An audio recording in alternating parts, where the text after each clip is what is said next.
Okay, so good evening to each and every one of you. आज हमारा जो चर्चा का विषय है, बेसिकली इसको इस तरह से होना चाहिए कि हॉट वेदर एंड आयुर्वेद के बारे में आज हम क्यों बात कर रहे हैं।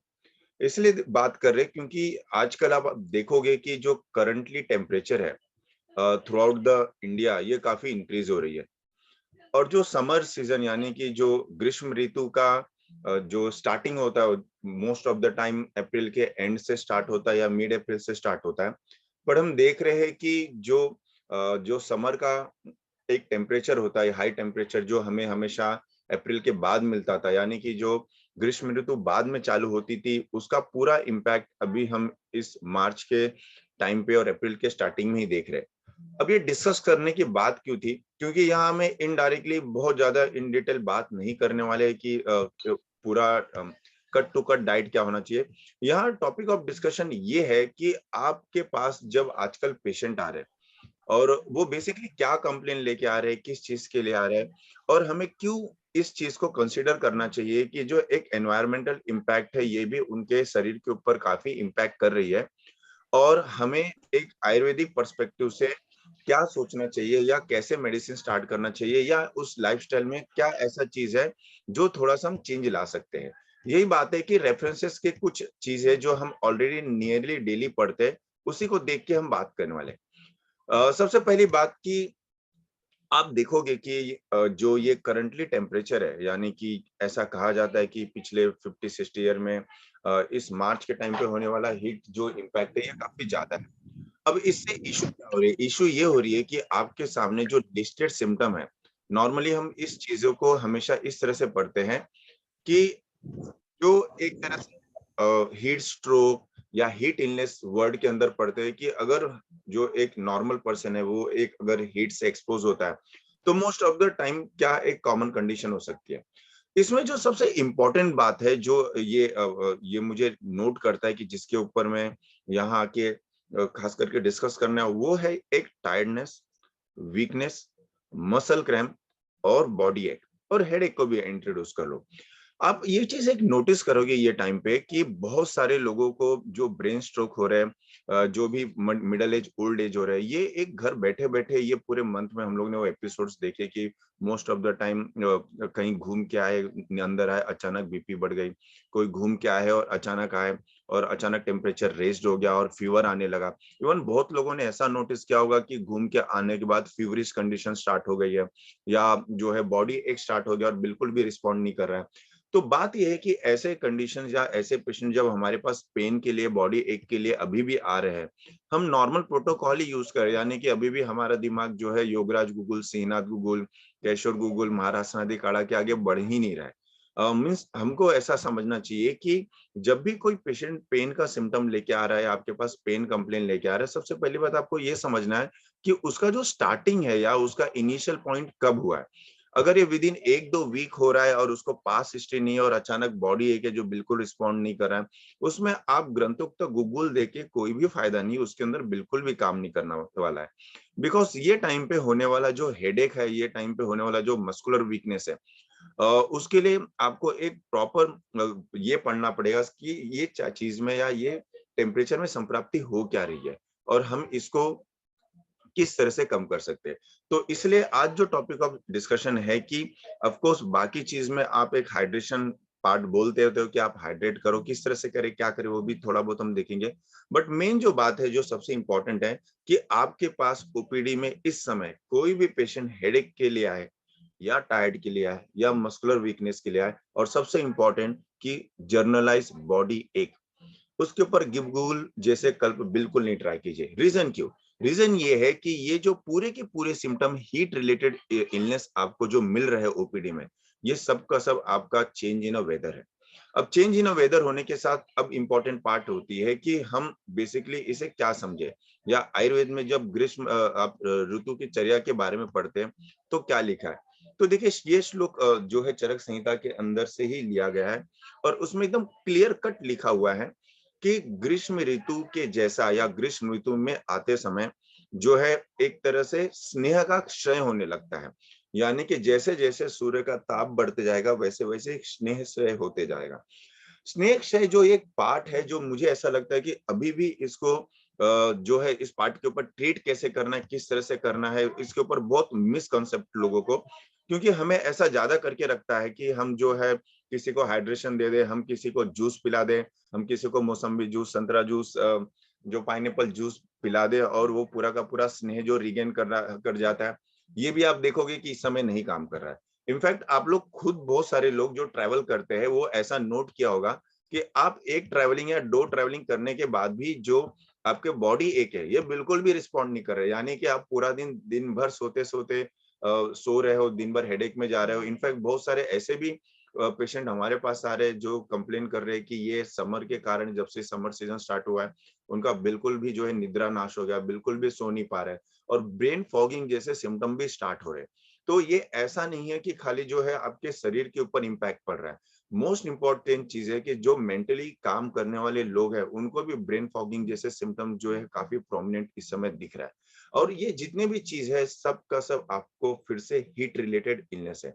तो उसमें सिंपल एकदम कॉन्सेप्ट है कि आपका जो स्नेह क्षय है, यानी कि कोई भी धातु का स्नेह क्षय होने लगेगा। अब भले वो रस धातु क्षय हो, तो आपको अंगमर्द जो है, आपको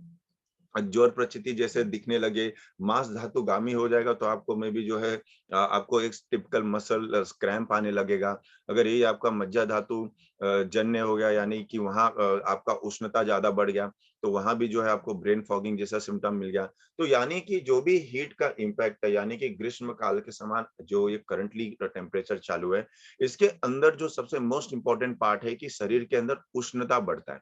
जैसे जैसे उष्णता बढ़ता है, वैसे वैसे स्नेह की कमी होते जाती है, और इस स्नेह कमी को भरना, या इस स्नेह को जो है ट्रीट करना, ये आपके अंदर सबसे पहले लाइन ऑफ ट्रीटमेंट होती है। इनफैक्ट इसको जो है आप आहार विहार से भी ट्रीट कर सकते हो, बट एट द एंड अगर आपके पास पेशेंट ओपीडी में आए, तो यहाँ आप इस स्नेह के बारे में थोड़ा सोच सकते हो। इसके कुछ एग्जांपल्स मैं आपको एट द एंड दूंगा, पर ये पार्ट को एकदम समझना है कि एक लाइन में कि कोई भी हीट इम्पैक्ट, या आपके पास जैसे मैंने पहले बताया कि जो हम सिम्टम्स के बारे में बात कर रहे थे, यहाँ सबसे मोस्ट इंपॉर्टेंट जर्नलाइज बॉडी एक, क्रैम्प्स, ब्रेन फॉगिंग, और जो है एक तरह से इंसोम्निया को भी इसको अंदर डाल दीजिए। तो ये जितने भी पेशेंट अपने पास इस वक्त आ रहे हैं, ये सब के सब पेशेंट जो है एकदम टिपिकल स्नेह क्षय के पेशेंट्स हैं।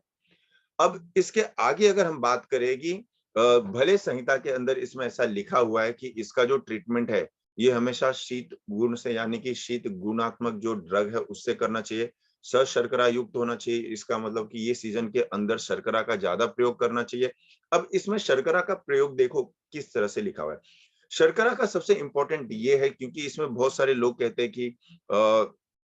जैसे हम बहुत सारी चीजें यूज करते हैं, यहाँ शर्करा मतलब खड़ी शक्कर का ही उपयोग बोला गया है। नॉर्मल शक्कर और खड़ी शक्कर में थोड़ा सा भेद है। जो खड़ी शक्कर होती है, जिसका हम लोग उपयोग करते हैं खास करके अपना पेया बनाने में, भले वो चिंच पानक हो, या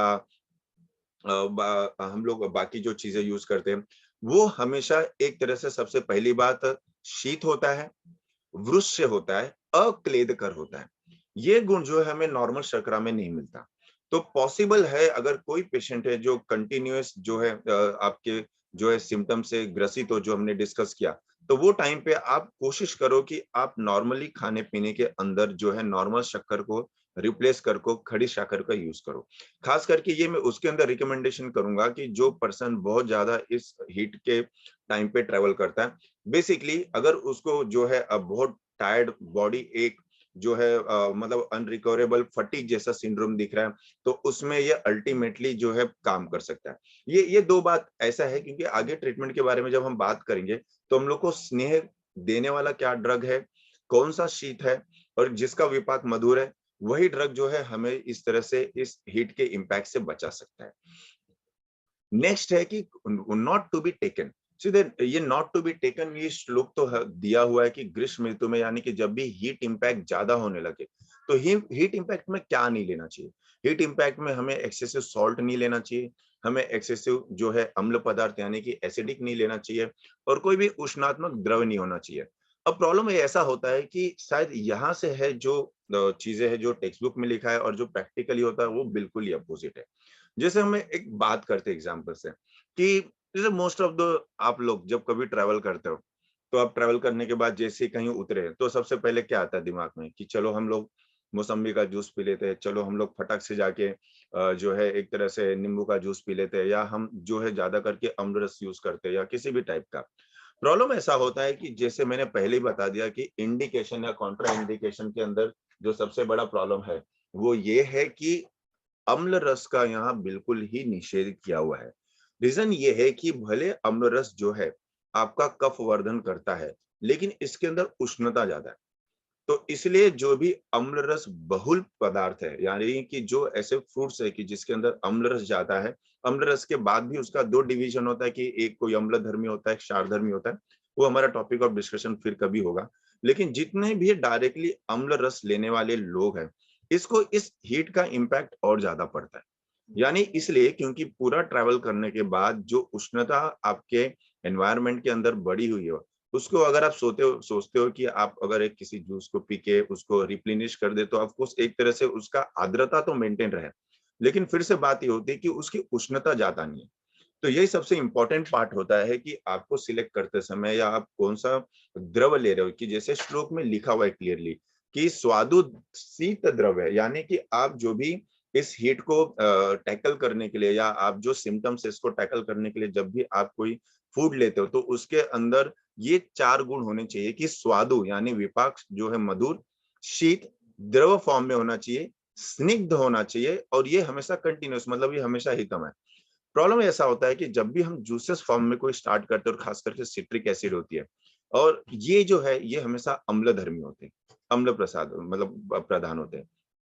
ये चीजें नहीं काम करती। और इसलिए आप देखोगे कि for the temporary period of time भले भी प्यास बुझे, थोड़ा सा ऐसा लगे कि बॉडी जो है रिहाइड्रेट हो रहा है, लेकिन एट द एंड आपका जो बॉडी एक है, एट द एंड आपका जो ब्रेन फॉगिंग है, एट द एंड आपका जो जो एक तरह से आप ऐसा मान सकते हो कि जो इंसोम्निया सिम्टम हो रही है, जो क्रैम्प्स आ रहे, फटीग आ रहे हैं, और खास करके ये उस पेशेंट के लिए, जैसे मैं बार बार बता रहा हूँ कि जो ट्रैवल कर रहे हैं और जिसका फटीग जा नहीं रहा है, जो पेशेंट आपके पास बार बार आके बोल रहा है कि डॉक्टर साहब मुझे जो है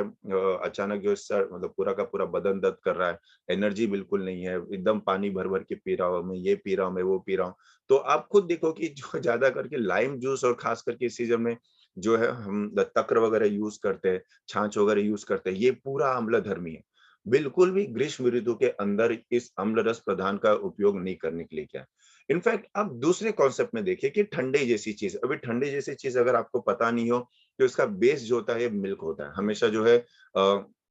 इसको बनाने का आप अगर प्रोसेस देखोगे तो मिल्क यानी कि हम लोग दुग्ध यूज करते हैं, और इसके अंदर जो है गुलाब जल, गुलाब पंखुड़ी, ये सब डाल के, शर्करा डाल के इसको बनाने की कोशिश करते हैं। अगर इसका स्वरूप देखा जाए तो ये आपके नींबू के जूस से जस्ट अपोजिट है। यानी कि जो दुग्ध है वो भी मधुर शीत मधुर स्निग्ध रसात्मक, इसमें डालने वाला शर्करा वो भी मधुर शीत मधुर रसात्मक, और जो इसके अंदर गुलाब जल का भी यूज करते हैं वो भी पित्त शामक, और जो है एक तरह से थोड़ा मधुर रसात्मक की तरफ जाता है कषाय लेते हुए। तो बात ऐसा है कि आपको ये दोनों में से सिलेक्ट करना है कि आपका पेशेंट को क्या देना है, आपको कैसे रिहाइड्रेट करना है, और खास करके जो पूरे के पूरे ये लाइम जूस के ऊपर टिके हुए हैं और ज्यादा ज्यादा करके लिए हुए, तो अगर ये बॉडी एक डेवलप करते हैं, या ब्रेन फॉगिंग डेवलप करते हैं, या इंसोम्निया डेवलप करते हैं, या मसल क्रैम्प डेवलप करते हैं, तो ये पहला चीज है जो आपको हटाना है।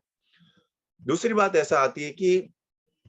स्नेह क्षय। तो अभी जैसे हमने पहले बताया कि अगर आप ग्रंथोक्त श्लोक देखें, तो ग्रंथोक्त श्लोक के अंदर क्लियर कट दिया हुआ है कि जब भी आपका जो है समर के अंदर जब भी हीट इंक्रीज होता है, सबसे पहला आपका काम होता है कि आपके खाने के अंदर घृत कहीं ना कहीं किसी ना किसी फॉर्म पे होना चाहिए। घृत का दो रोल होता है। पहली बात कि जो स्नेह क्षय जो एक आपके का जो काल के कारण है, उष्णता के कारण कम हो रहा है, उसको वो कवर करता है। और दूसरा मोस्ट इंपॉर्टेंट पार्ट है कि ये पित्त शामक है, यानी कि इसका इंपॉर्टेंट आपके तेल पान से बहुत ज्यादा है। अब यही आप कंपेयर करो कि जो हमारे पास पेशेंट आते हैं आज के टाइम पे, वो फास्ट फूड, अभी भी आप समर पे भी देखो कि कहीं बैठना हुआ या कहीं मिलना हुआ, तो हम कहीं ना कहीं जोमेटो से ऑर्डर करते हैं और कहीं ना कहीं चीजें खाते रहते हैं। और ये चीज है कि जो फास्ट फूड है ये काफी हम कहते हैं कि तेल युक्त है और रुक्ष है। तेल आप देखने जाए तो गुणात्मक जो है मतलब या वीर्यात्मक जो है वो उष्ण ही होता है। तो भले बाकी सीजन में तेल पान जो है आपको थोड़ा बहुत आराम दे सके, या आपको जो है वात शमन कर सके, लेकिन ग्रीष्म ऋतु में वो नहीं कर पाता है, क्योंकि वीर उष्ण है। इसलिए सबसे इम्पोर्टेंट बात ये होता है कि आप ग्रीष्म ऋतु के अंदर जब भी आप किसी ड्रग का सिलेक्शन करते हैं या आप फूड का सिलेक्शन करते हो, तो उसमें घृत का रहना बहुत ही आवश्यक है। आप अगर देखेंगे कि इस सीजन के अंदर अगर आपने किसी को घृत पान 1 चम्मच भी इवन लेने के लिए आपने बताया, इवन आप खुद ही नोटिस करो कि आप डेली आप ट्रैवल करते हो, आप स्कूल जाते हो, कॉलेज जाते हो, क्लिनिक जाते हो या कहीं ट्रैवल करते हो, और अगर आपको बहुत ज़्यादा ऐसा लग रहा है कि नहीं, आप बॉडी एक डेवलप कर रहे हो, या जो आपको एक तरह से जो है ब्रेन फॉगिंग सिम्पटम है, या जो क्रैम्प्स आ रहे हैं, पेन्स आ रहे हैं,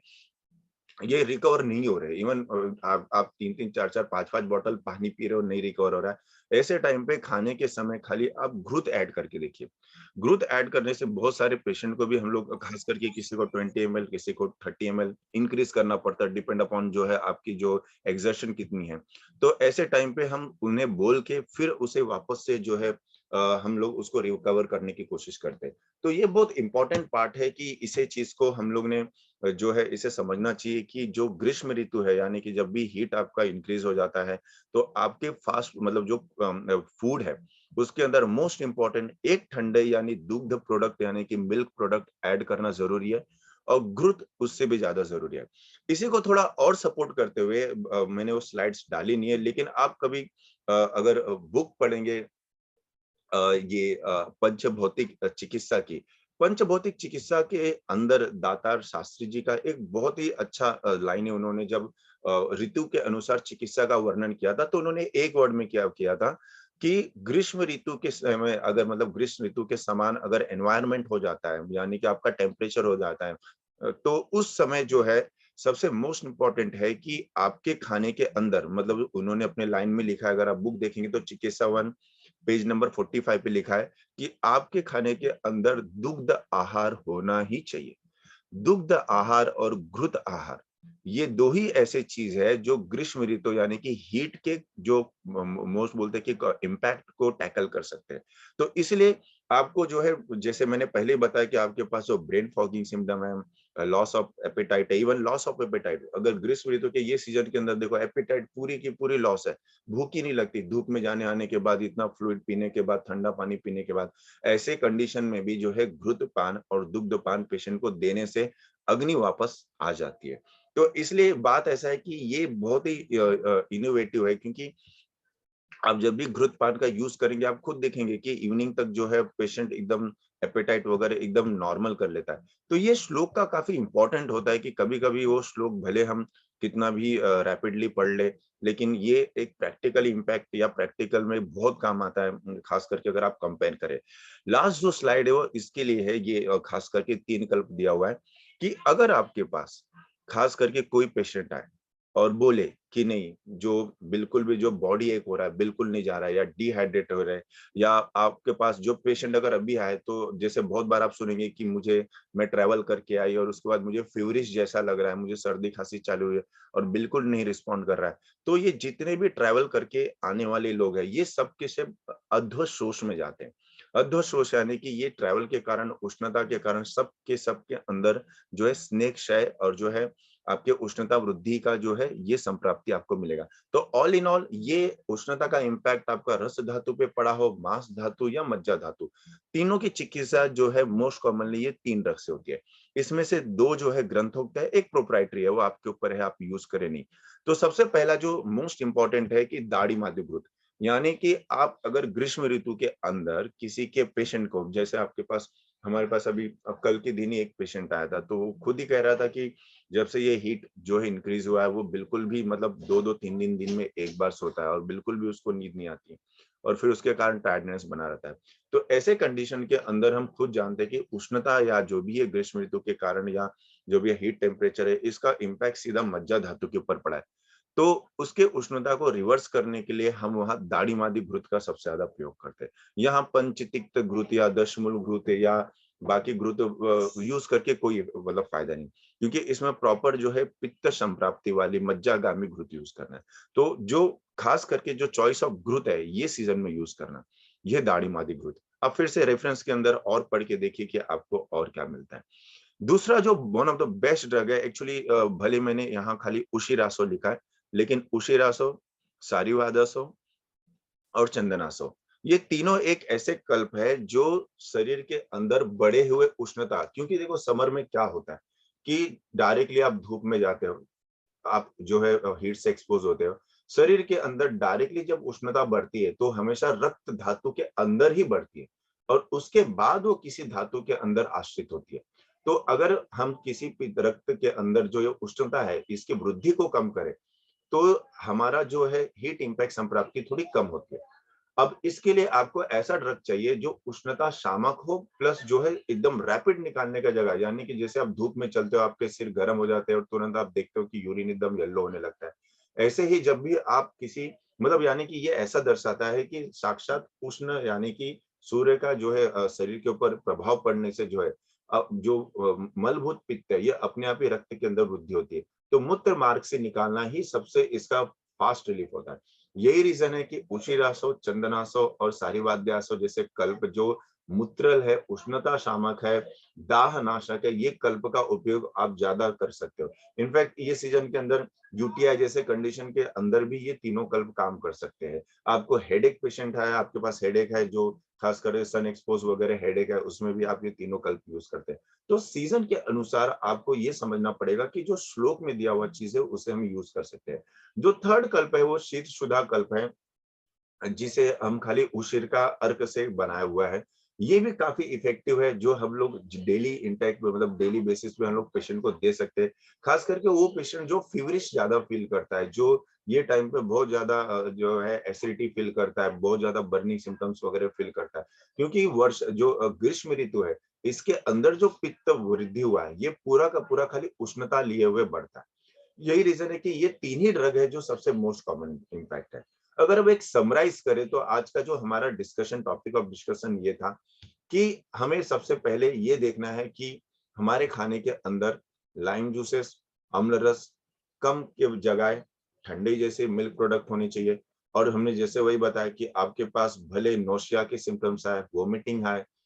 ये सीजन में आपके पास जो है लॉस ऑफ एपेटाइट से आए या अनरिकवरेबल टायर्डनेस से आए, जो बिल्कुल भी लॉस मतलब जो है ब्रेन फॉगिंग के सिम्टम्स डेवलप कर रहे हैं इस हीट में, या जो इंसोम्निया डेवलप कर रहा है, हेडेक डेवलप कर रहे हैं, सबकी चिकित्सा जो है खाली घृतपान होनी चाहिए और उष्णता शामक कल्प होना चाहिए। अब जैसे इसको स्टार्ट करते हैं और खाने के अंदर पूरे के पूरे जैसे मैंने वही बताया, आप जितने भी बटर मिल्क है और जितने भी अम्ल रस है उसको हटा के उसको ठंडे और घृतपान पे डालिए, तो आप खुद ही देखेंगे विद इन 3 to 4 days के अंदर पेशेंट के सारे सिम्टम चले जाते हैं, इतना रैपिड एक्टिंग है। और उसके अंदर भी मैंने देखा है कि ये सब चीजें छोड़ के लोग जो है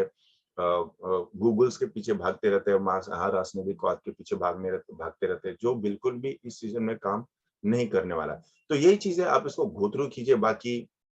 जो ग्रंथोक्ता ये है पंचसार जो है पान, जो एक तरह से वाग्भट के अंदर कहा गया है, ये भी ग्रीष्म ऋतु के अंदर उष्णता शामक है। इसके अंदर भी अगर आप देखें, क्योंकि बहुत लोग कहते हैं कि चिंच पानक तो कहा गया है तो चिंच पानक से बनना चाहिए, पर चिंच पानक के अंदर अगर आप देखोगे तो चिंच और शर्करा का रेशो बहुत जमीन आसमान का फर्क है, बहुत ज्यादा शर्करा है। तो शायद जो चिंच है या जिसको पाक करने के बाद उसके अंदर उष्णता उतना नहीं रहेगी अगर इतना ज्यादा शक्कर डालेंगे। यहाँ भी अगर आप देखें द्राक्षा, मनुका, काश्मीर खजूर, तो शव परुषक है, ये पूरे के पूरे ड्रग जो है खाली मधुर शीत मधुर है। यानी संहिताकारों ने भी जहाँ जो है ग्रीष्म ऋतु चर्या के अंदर जो हाइड्रेट रिहाइड्रेशन करने की बात की है, वो ड्रग के अंदर कहीं भी डायरेक्टली अम्ल रस का नहीं आया हुआ है, और आया भी हुआ है तो कुछ अग्नि दीपक के लिए यूज किया होगा, लेकिन प्रोमिनेंट फॉर्म पे नहीं आता है। तो यही बात है कि आपको खुद एज अ वैद्य सोचना है कि क्या आप किसी पेशेंट को जो है इस सीजन के अंदर आप बोलोगे कि नहीं आप जूसेस ज्यादा पियो या आप बटर मिल्क ज्यादा पियो, बिल्कुल नहीं। तो ये संख्या संप्राप्ति आपको कहीं ना कहीं प्रैक्टिस में काम आएगी। और आप होप सो आप ये सब क्वेश्चन जब देखते हो तो एक दो कल्प यानी कि इस सीजन में दो कल्प के ऊपर आप बहुत सारे इलनेस को ट्रीट कर सकते हो। तो थैंक यू, होप सो आपके लिए कुछ प्रोडक्टिव हुआ हो, और आपको अगर कुछ सजेशन देना है तो group is all your, and thank you for attending. वो